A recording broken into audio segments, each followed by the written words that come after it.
Tem que ver essa coisa lamentável aqui que eu vou ter que ver. Já sei que ele vai insultar meu time. Eu vou ver Olá! Sejam muito bem-vindos a mais um vídeo. E nesse mês, vamos relembrar os maiores vexames de clubes brasileiros em campeonatos mundiais. Está acontecendo a primeira edição do novo formato da Copa do Mundo de Clubes da FIFA. E para entrar no clima da competição, vamos relembrar cronologicamente cada um dos vexames que clubes brasileiros já passaram e ordenar eles em uma tier list, descobrindo assim qual o maior fiasco brasileiro em um mundial de clubes. Então, se você curtiu a ideia, não se esqueça de se inscrever aqui no canal, curtir e hypar o vídeo para que o YouTube leve o conteúdo a mais pessoas. Então, chega de enrolação, vambora começar o vídeo. O Mundial de Clubes não é um torneio homogêneo, ele não manteve o mesmo formato desde sempre, muito pelo contrário. Se considerarmos aqueles torneios disputados entre o campeão da Liga dos Campeões versus o campeão da Libertadores, todas as derrotas de clubes brasileiros foram minimamente dignas. Não há nada que mereça o rótulo de vexame. Em 2000, a FIFA começou a chancelar o torneio e passou a convidar os times campeões dos países sede, mas os vencedores dos outros torneios continentais. Desde que essa mudança aconteceu, o Brasil se deu muito bem, e as 3 primeiras edições foram vencidas por times brasileiros. 2007, 8 e 9 não houve clube brasileiro vencendo a Libertadores, o que só voltou a acontecer em 2010. E é aí que o nosso vídeo começa. Nada a ver isso aí, mano. O Internacional venceu a Libertadores de 2010. Passou por todos os mata-matas pelo desempate, um gol fora.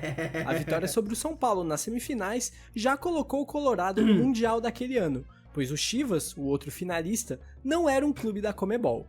Portanto, não poderia representar a entidade no Mundial de Clubes. De qualquer maneira, os gaúchos venceram por um agregado de 5-3 e foram bicampeões da América. A expectativa de todos era a grande final entre Inter e Inter. E o Inter tinha porrado, a Internazionale da Itália havia sido campeã da Liga dos Campeões da Europa de 2010.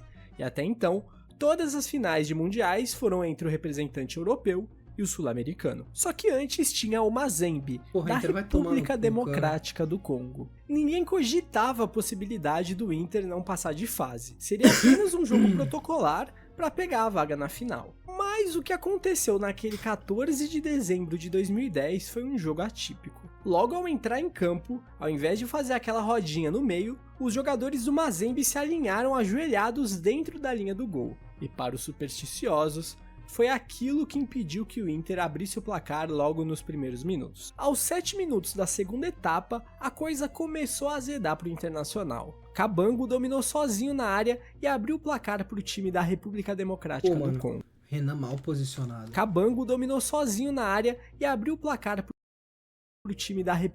Tudo bem que o cara acertou um bom chute, mas Renan mal posicionado. República Democrática do Congo. Faltando 5 minutos para o apito final, em mais um contra-ataque, o Mazembe fechou a conta. 2-0. Pela primeira vez, um clube sul-americano estava de fora da final do Mundial. O choque foi assombroso. Ninguém esperava um revés. A zoação ficou ainda maior pela exótica comemoração do goleiro congolês Kidiaba, que é utilizada até hoje para provocar os colorados.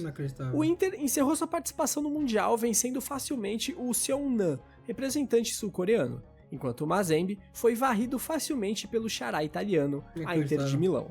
3-0. Inclusive, será que alguém sabe o porquê que o Eto'o comemorou o segundo gol levantando 2 sacolas de supermercado? Apesar da imprensa brasileira tratar o Mazembe como um completo aleatório, ele é um gigante do seu continente. Ao lado do Zamalek, é hoje o segundo maior campeão africano. Um feito muito relevante, ainda mais levando em conta que é um clube de uma região muito marcada por conflitos e guerras, sendo o principal clube da África subsaariana. Na época, o Mazembe tinha um investimento muito acima da média para o futebol africano. Por isso, venceu a CAF Champions League de 2009 e 2010. Em 2010, inclusive, aplicou um 5-0 no jogo de ida da final em cima do Esperance. Ninguém fala disso, dito tudo isso, o saldo foi bem negativo para os colorados. O fato de ter sido o primeiro a cair antes da final para um time da República Democrática do Congo vai fazer com que o Inter brigue lá no topo da nossa lista. Candidato forte. Esse não é vexame, mano. Logo no ano seguinte foi a vez do Santos vencer a Copa Libertadores. Em junho, já estava definido que o time de Neymar, Ganso e companhia ia tentar o tricampeonato mundial no Japão. O seu grande adversário já estava definido também.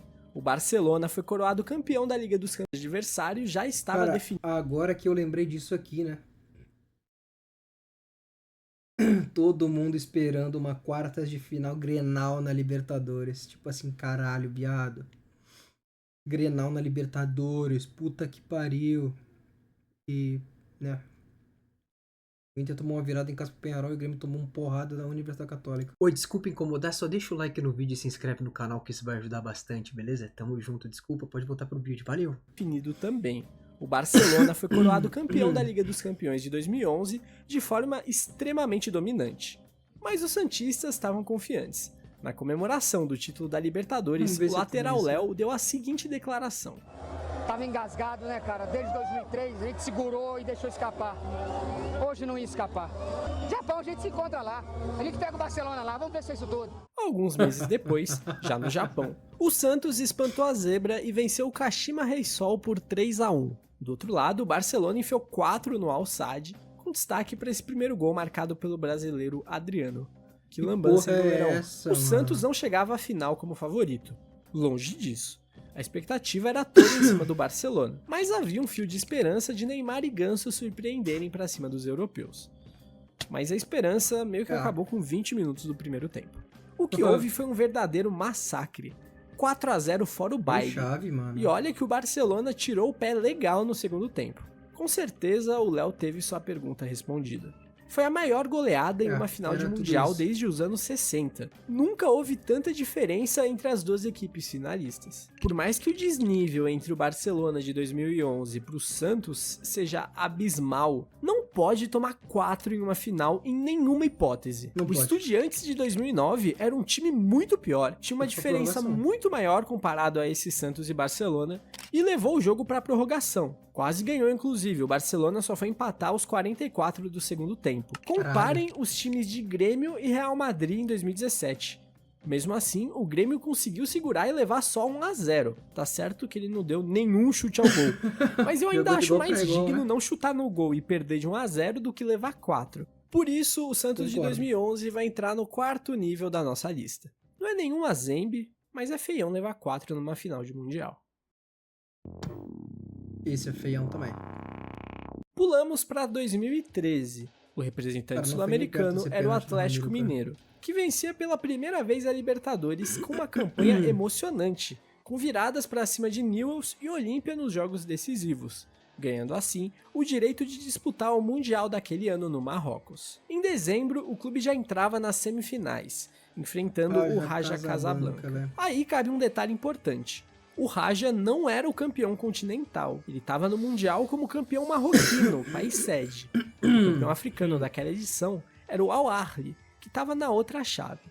Porém, mesmo assim, o Raja eliminou Monterrey, representante da CONCACAF, e avançou para as semifinais. O Atlético Mineiro era grande favorito e tinha um time muito melhor. Mas isso não se refletiu em campo, o Raja foi bastante superior e fez 3-1 no Atlético Mineiro, com o terceiro gol saindo de uma tabelinha com o travessão.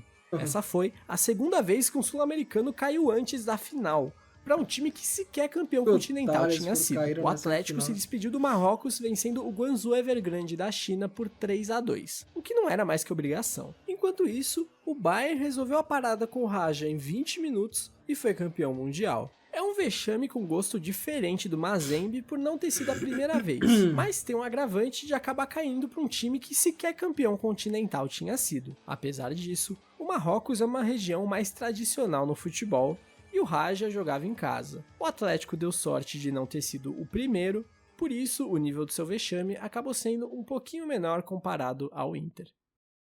Ficou claro que o Inter é o top 1, né? Depois de 2013, houve um hiato de vexames brasileiros. Em 2016, o Atlético Nacional da Colômbia foi derrotado pelo Kashima Antlers na semifinal.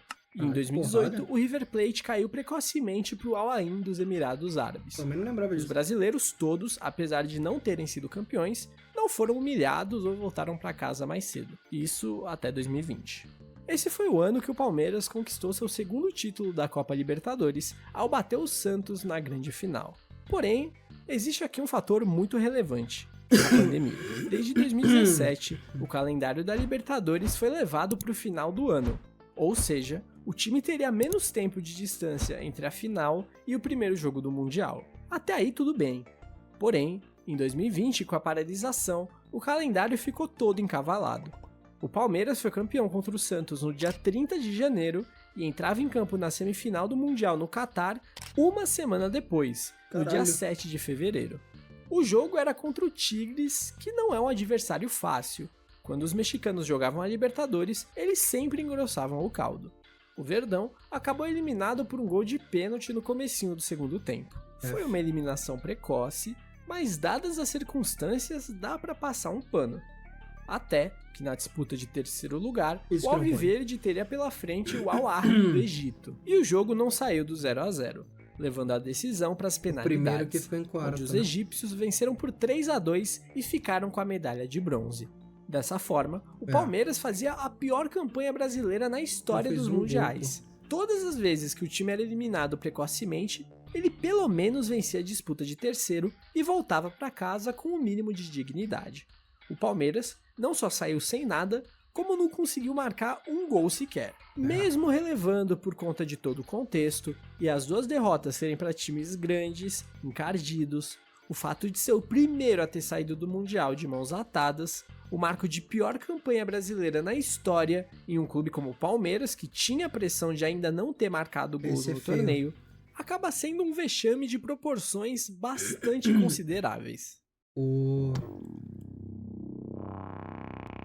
Em 2022, o Flamengo fez uma excelente campanha na Copa Libertadores e conquistou sua terceira estrela de forma invicta. Na comemoração mais do que merecida, o até então vice-presidente de futebol do Flamengo, Marcos Braz, decidiu puxar o canto "Real Madrid pode esperar".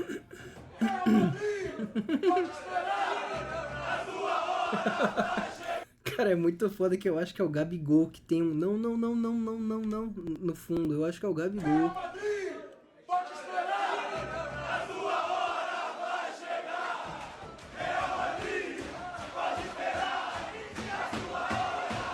Não. Vale ressaltar que esse cântico surgiu com a torcida do Vasco no pré-mundial de 1998. Na oportunidade, a equipe cruzmaltina acabou derrotada por 2-1 em um jogo muito disputado. Já o Flamengo teria um pequeno detalhe pela frente. Antes do Real Madrid, o clube teria que vencer o Al Hilal da Arábia Saudita. Você provavelmente conhece esse time hoje, pelas passagens de Neymar, Jorge Jesus, entre outros. Mas na época o melhorzinho desse time era o Vieto. E pra quem pretendia bater de frente com o Real Madrid, Eu achei que o time era melhor, mano. Gente, eu tinha uma impressão que esse time aqui era bem melhor do que era, cara. Nossa, mano, foi vexame sim, velho. Caralho, foi vexame sim. Foi vexame legal, velho. Nossa, foi vexame legal. Esse time velho. era o Vieto. E pra quem pretendia bater de frente com o Real Madrid, acabou tendo um choque de realidade ao ser derrotado pelo possante Al Hilal por 3-2. É um caso que a fala aumenta a proporção do vexame, mas 2022, infelizmente, já tinha se tornado comum ser derrotado nas semifinais. Por isso, embora o Marcos Braz tenha tentado, o vexame rubro-negro fica um pouco abaixo das demais eliminações nas semis. No ano seguinte, 2023, foi a vez do Fluminense vencer a Libertadores.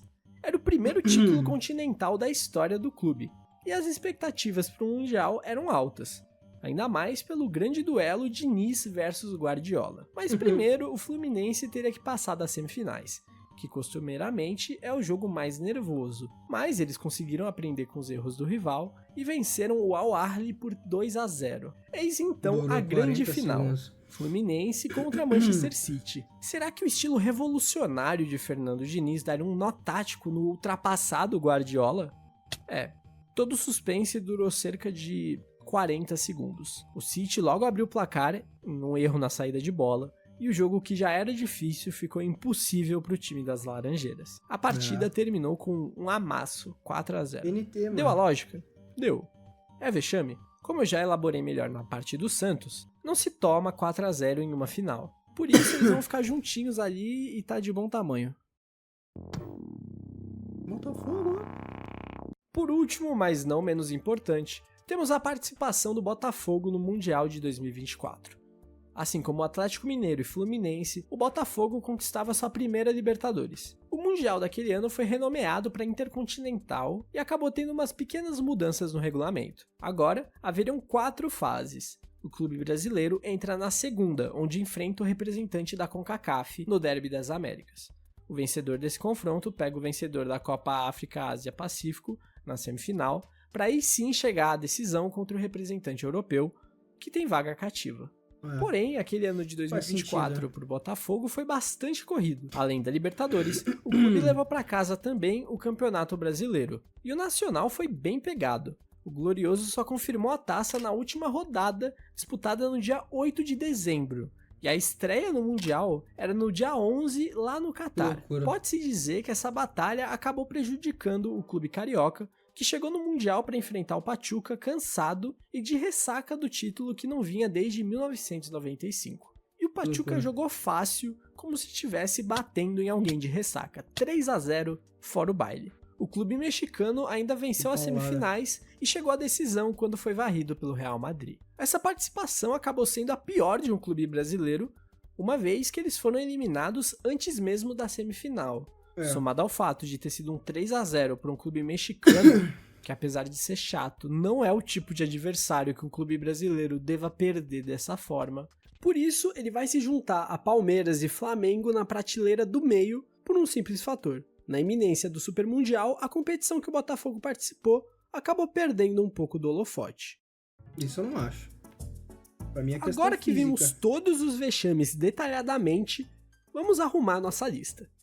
Eu acho que Santos e Fluminense meio que tanto faz a ordem aqui embaixo, os dois dão meio que na mesma, mas aqui em cima eu vou colocar o Botafogo à frente de Palmeiras e Flamengo, porque tomar 3 do Pachuca é sacanagem. E acabou sendo a pior campanha no final das contas, então acho justo eles ficarem na frente. Embora é importante frisar que o Botafogo não jogou um segundo jogo como o Palmeiras. Agora, para decidir o pior, eu acho que tá muito claro. Por mais que o Raja também tenha sido um choque, o Mazembe foi um marco no futebol mundial. Um time congolês que ninguém dava nada, meteu 2-0 no Inter, eliminou um sul-americano antes da final do Mundial pela primeira vez na história, é muito marcante. E ainda tem a cereja do bolo, que é a dancinha do Kid Diabo. Pioneiro, então, caralho. É imbatível. Pioneiro, porra. Portanto, meus parabéns, Internacional. Vamos, o maior vexame brasileiro na história dos mundiais é seu. Pode comemorar, torcedor colorado. Vamos, porra. Bom, rapaziada, com isso, maior. vamos encerrando o vídeo. Todos querem ser Inter, não tem jeito. O maior, de novo, incomoda muito.